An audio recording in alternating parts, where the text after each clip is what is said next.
Welcome everyone to our YouTube channel. आज के video में मैट्रिसेस ये यूनिट का 11th प्रॉब्लम स्टडी करेंगे। तो क्वेश्चन आपके सामने है, देखो क्वेश्चन में क्या लिखा है। काफी ये लंबा क्वेश्चन है।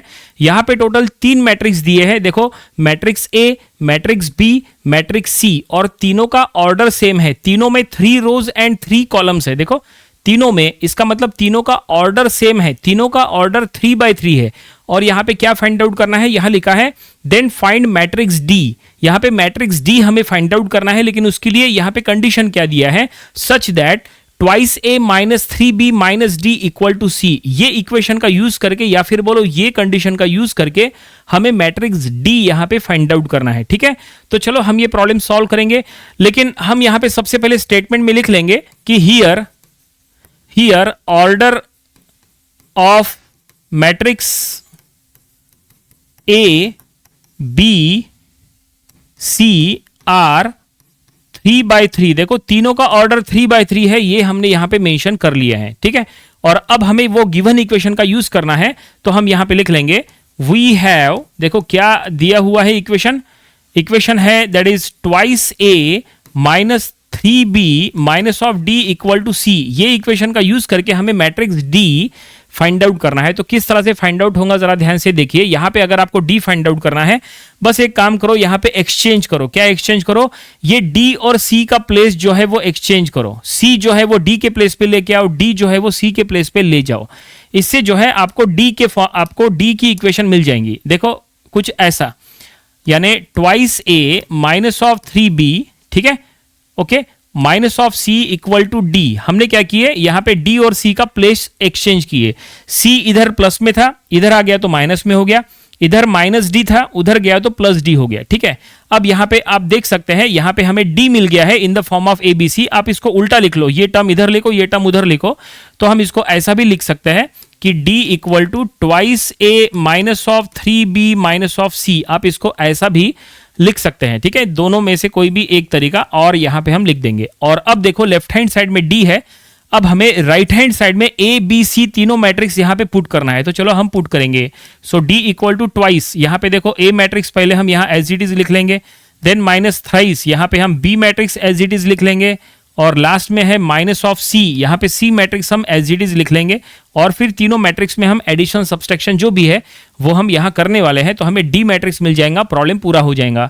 तो देखो ए के एलिमेंट्स है 1 3 2 first row, -1 2 0 second row, and 4 0 3 third row. तो ये हो गया ए मैट्रिक्स।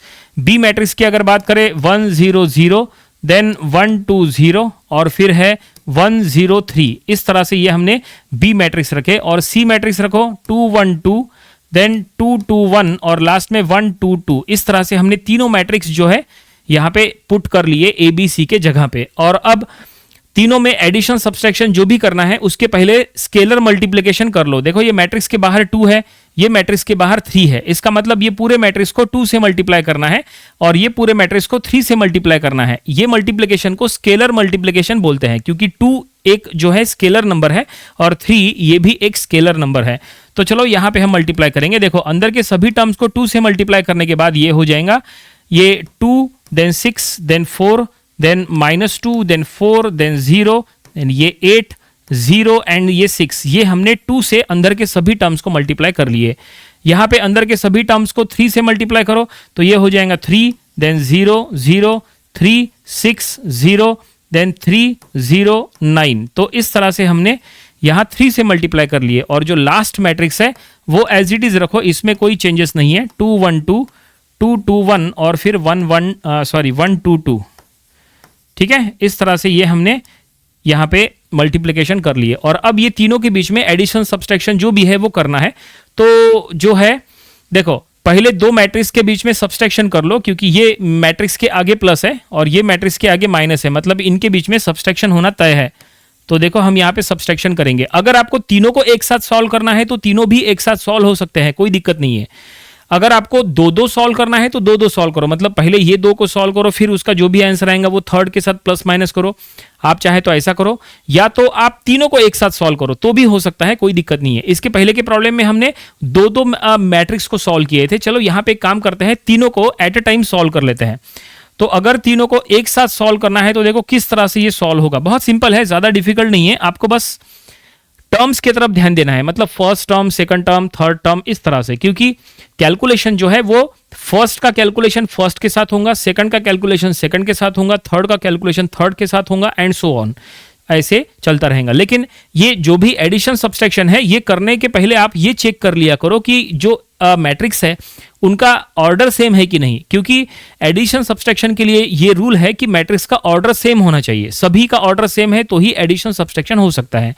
तो ये तीनों मैट्रिक्स का ऑर्डर सेम है, तीनों का ऑर्डर 3/3 है, जो हमने ऊपर भी यहां पे लिखा है, क्योंकि तीनों में 3 रोज एंड 3 कॉलम्स है, मतलब तीनों के बीच में एडिशन या सब्सट्रैक्शन जो भी है वो हो सकता है। तो चलो हम यहाँ पे तीनों का एक साथ एडिशन या सब्सट्रैक्शन कर लेंगे। तो ये देखो, ये फर्स्ट एलिमेंट 2, ये इसका फर्स्ट एलिमेंट 3 और इसका फर्स्ट एलिमेंट 2, यानी ये 2 - 3 - 2, तो हम ऐसा लिख लेंगे 2 - 3 - 2, ठीक है। तीनों का फर्स्ट एलिमेंट यहां पे हमने प्लस माइनस कर रहे हैं। उसके बाद तीनों का सेकंड एलिमेंट देखो, ये 6, यहां पे 0 और यहां पे 1, मतलब 6 - 0 - 1, तो हम यहां लिख लेंगे 6 - 0 - 1, ये सेकंड एलिमेंट का हो गया। अब थर्ड का करो, 4 - 0 - 2, तो हम यहां लिख लेंगे 4 - 0 - 2। तो ये देखिए इस तरह से हम यहां पे मैट्रिक्स तैयार कर रहे हैं, ठीक है। ये हो गया फर्स्ट एलिमेंट का। अब चलो यहां पे सेकंड रो में देखते हैं, सेकंड रो इसका भी सबका। तो इसका फर्स्ट एलिमेंट है -2 -3 -2, तो हम यहां लिख लेंगे -2 -3 -2, ठीक है, ओके। देन ये 4 - 6 -2, क्या कहा, 4 - 6 -2, इस तरह से, ओके। देन 0 - 0 - 1, 0 - 0 - 1। तो फाइनली सेकंड रो, तीनों मैट्रिक्स में सेकंड रो का सब्सट्रैक्शन एडिशन जो भी है वो हो गया। चलो अब तीनों में थर्ड रो का देखते हैं। तो 8 - 3 - 1, क्या कहा, 8 - 3 - 1।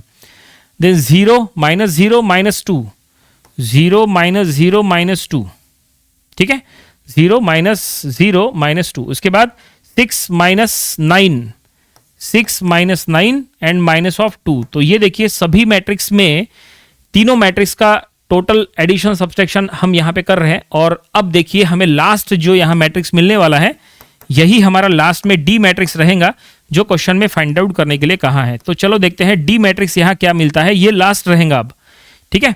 यहां पे जो कुछ भी है देखो, या अब इतना तो कंफर्म है कि यहाँ पे कुछ कुछ टर्म जो है वो कट हो जाएंगी, जैसे देखो +2 -2 यहाँ पे कट गया, और यहाँ पे देखो और कहीं कट रहा है क्या, नहीं, फिलहाल नहीं कट रहा है। अब जो बचा है वो हम यहाँ लिख लेंगे। तो यहाँ बचा -3, तो ये पहला टर्म हो गया -3।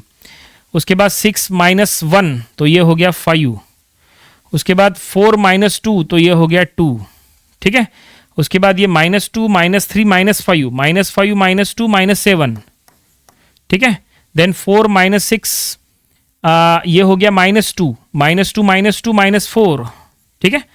देन ये -1, इस तरह से, बिल्कुल सिंपल है। 8 - 3 मतलब 5 -1, तो ये 4। उसके बाद ये -2 और लास्ट एलिमेंट क्या रहेगा, 6 - 9 यानी -3 -2 -5। तो फाइनली हमें मैट्रिक्स डी मिल चुका है। जो क्वेश्चन में डी मैट्रिक्स फाइंड आउट करने की बात हो रही थी, क्वेश्चन में लिखा था फाइंड द मैट्रिक्स डी, वो ये डी मैट्रिक्स हमने फाइंड आउट कर लिया है। और इस तरह से पूरा प्रॉब्लम ये कंप्लीटली सॉल्व हो चुका है। नंबर ऑफ स्टूडेंट्स ये प्रॉब्लम इसलिए सॉल्व कर नहीं पाते, उनको लगता है कि ये 3/3 फॉर्म में है तो काफी टफ होगा। बिल्कुल भी टफ नहीं है, बहुत ही आसान प्रॉब्लम है। बस आपको ये जो प्लस माइनस हो रहा है, बस आपको इसके तरफ ध्यान रखना है। अगर आपको तीनों मैट्रिक्स को एक साथ सॉल्व करना नहीं आ रहा है तो आप दो मैट्रिक्स को सॉल्व करो तो भी चलता है, कोई दिक्कत नहीं है। फाइनल आंसर बिल्कुल यही आएगा, दोनों के ऊपर फुल मार्क्स दिए जाएंगे। तो उम्मीद करते हैं कि ये पूरा प्रॉब्लम आपको समझ में आया होगा। ये आपको अपनी प्रैक्टिस बुक में जरूर सॉल्व करके देख लेना चाहिए। ये था मैट्रिसेस ये यूनिट का प्रॉब्लम नंबर 11। इसके पहले जो हमने इसके 10 प्रॉब्लम्स लिए थे वो भी आपको स्टडी कर लेना चाहिए, और इसके आने वाले दिनों में हम इसके और भी नंबर ऑफ प्रॉब्लम्स कवर करेंगे ताकि इसकी और अच्छे से प्रैक्टिस हो जाए। तो मिलते हैं नेक्स्ट वीडियो में। Thank you very much.